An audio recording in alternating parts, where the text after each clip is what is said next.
Hey everyone, welcome back. Today, we're going to do a deep dive into something, well, let's just say it's pretty intense. Political polarization. Ever notice how hard it is to, like stay close with friends when you just can't see eye to eye on politics? It's tough, yeah. Yeah. Or how like political debates, it's like, forget thoughtful discussion, it's all just shouting matches these days. Totally. So we're using Walter Sinnott Armstrong's book, Think, again, to kind of guide our deep dive here, figure out what's going on, and maybe, just maybe, what we can do about it, right? Exactly. It's funny, I always thought of like polarization as this, left versus right thing. Yeah, it seems simple enough. Super simple, right. But Sinnott Armstrong, he argues it's way more nuanced than that. Oh, way more. He says there are actually 6 aspects to it. 6. All right, I'm all ears, lay it on me. Okay, so we've got distance, homogeneity, antagonism, incivility, rigidity, and gridlock. Wow, that's a lot to unpack. It is. It is. Yeah. But let's just start with distance, okay? Basically, how far apart people are on like any given issue. Think about Democrats and Republicans and like fracking, Senator Armstrong, he actually points out that, these gaps, they're getting even wider on topics like how effective is waterboarding or the impact of owning guns. Oh, man, it's so funny you should mention that because, just the other day, I got into this really heated discussion about gun control. Yeah. And it was crazy. Everyone was just so stuck in their beliefs. And, anytime anyone tried to find some middle ground, it was just met with suspicion. It's it felt impossible to find common ground. That's such a perfect example of both distance and rigidity. Yeah. That unwillingness to budge, even an inch, right? But there's more. Okay. Think about the groups themselves. Homogeneity. That's all about how similar people within a group are becoming in their views. Oh, okay. It's like we're clustering in these echo chambers, Yeah. surrounded by, people who already agree with us. Which makes total sense. When you think about how social media algorithms work, right?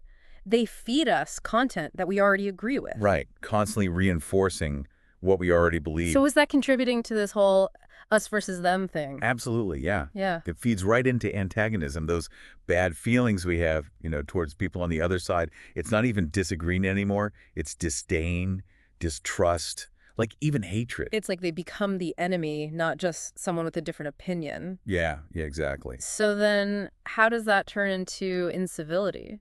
Well, think about how we talk about these issues, right? Mm-hmm.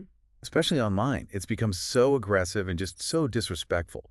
The book actually highlights this great example with the philosopher George Yancey.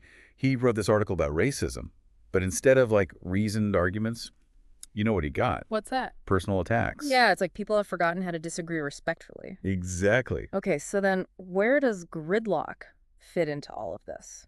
Gridlock. It's the natural outcome.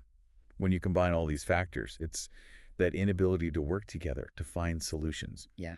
Think about, climate change or, immigration reform. Polarization just creates this stalemate where nothing moves forward. It's disheartening. Yeah, it really is. It feels like polarization just breeds more polarization, this vicious cycle. But our source, it does offer a glimmer of hope, right? That argues that reason and argument, when done well, can help us bridge these divides. Right. A lot of people think emotions are the driving force in politics, leaving reason kind of powerless. But Senator Armstrong, he challenges that. Interesting. He says reason is critical. Take the Brexit vote. Yeah, there were emotions, but there were also reasons for people's choices, like anxieties about immigration and stuff. Okay. And even in really personal choices, reason can be surprisingly powerful. There's that great story in the book, right, about the student who became a vegetarian. Oh, yeah, in Senator Armstrong's ethics class. Yeah, because of the arguments he was hearing, even though it went against, his ingrained habits. Right. It shows how a well-constructed argument can actually change our beliefs and actions.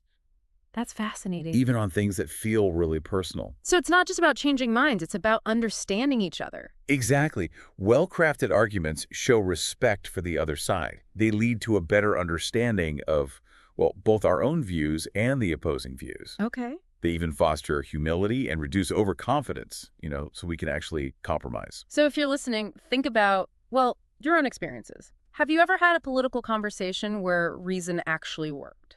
Where a good argument helped you see things differently? Or maybe the opposite, where the lack of reason discussion made things worse? Take a second. Think about that. Yeah, think about it.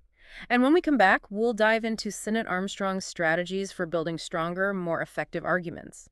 We'll explore how to use language to create those regress stoppers to keep conversations from spiraling out of control. Looking forward to it? Me too. Okay, so we know better arguments are key, but like, how do we actually make them better? Right. Senate Armstrong, he brings up this idea of regress stoppers, which sounds kind of intimidating at first. Yeah, a little bit. But what are they really? They're actually pretty practical. Think of them like linguistic tools, I guess. Okay. They help prevent those, endless justification loops. Yeah. Those back and forths where it's just like, but why, but why, but why? Ugh, I know those all too well. Right. They can turn even like the most civil discussion into a total war of attrition. Yeah, exactly. So how do these regress stoppers, how do they actually work? Okay, so Senator Armstrong, he talks about 4 main types: guarding terms, assuring terms, evaluating terms, and discounting terms.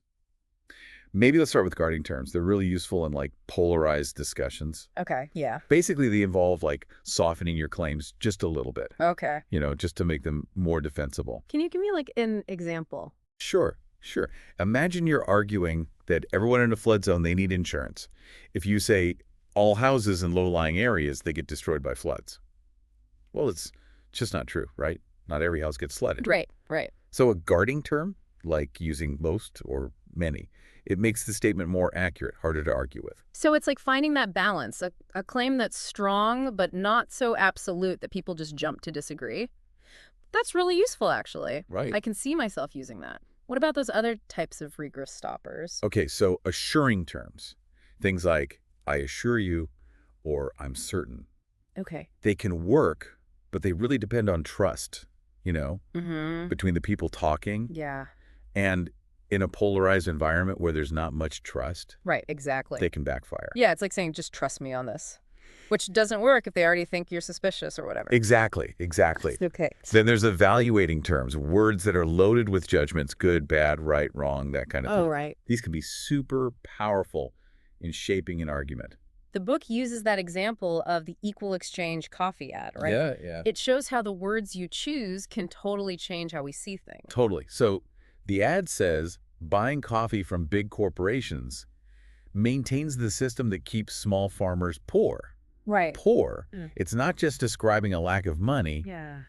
It implies something's wrong. Yeah, like it's morally wrong. Yeah, unjust. Yeah. So even if you don't totally buy the premise, You might still be swayed by that word. yeah, that negative connotation, Keeping farmers poor. it subtly pushes you towards a certain conclusion. These are some seriously insightful tools. Right. What about discounting terms? Okay, discounting terms, they acknowledge other viewpoints, but they still prioritize your own.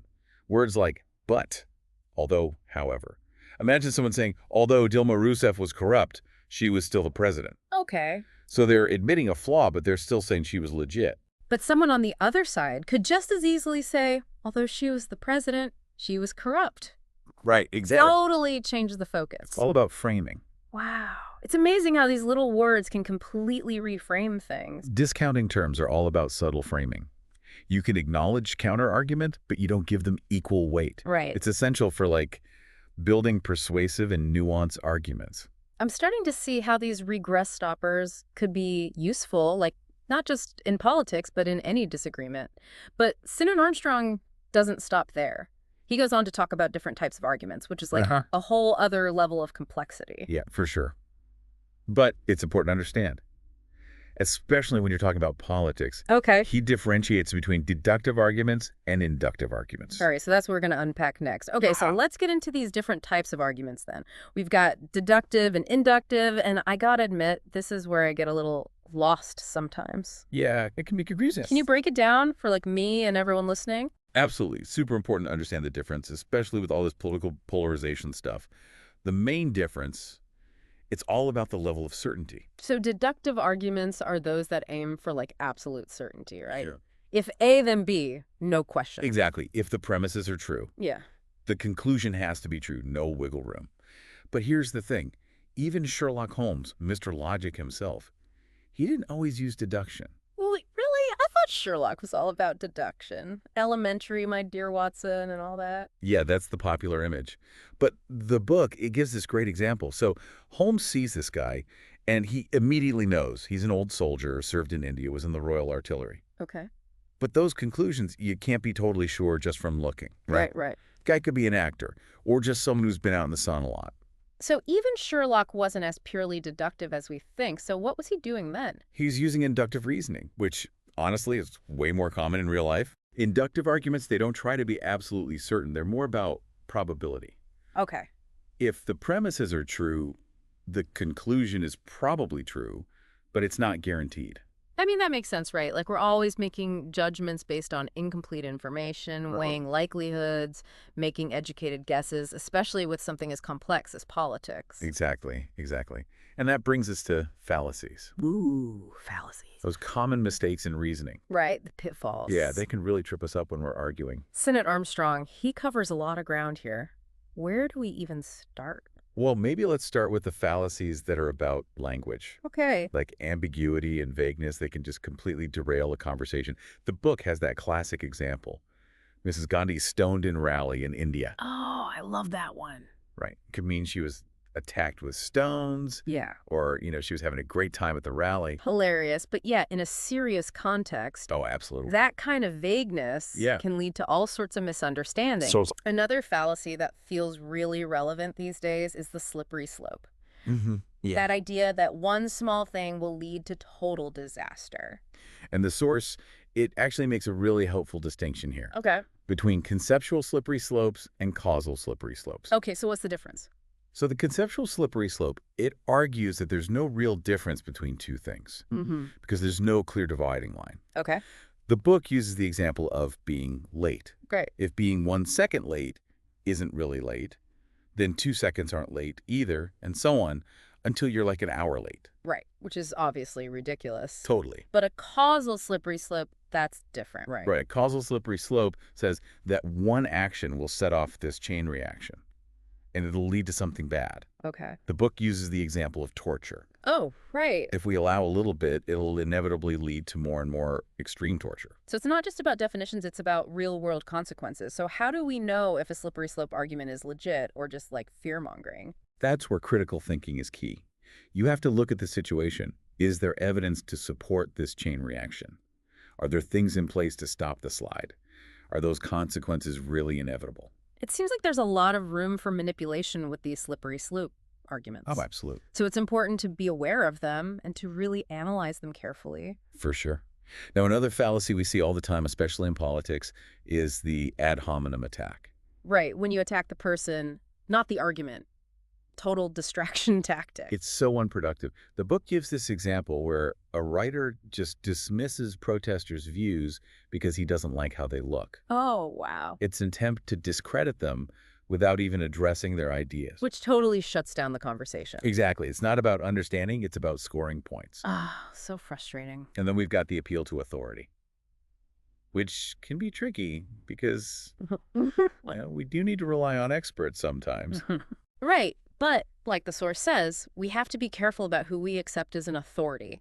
Just blindly following someone with a title or whatever, that can lead to problems. Big time. You got to ask yourself, was the authority cited accurately? Yeah.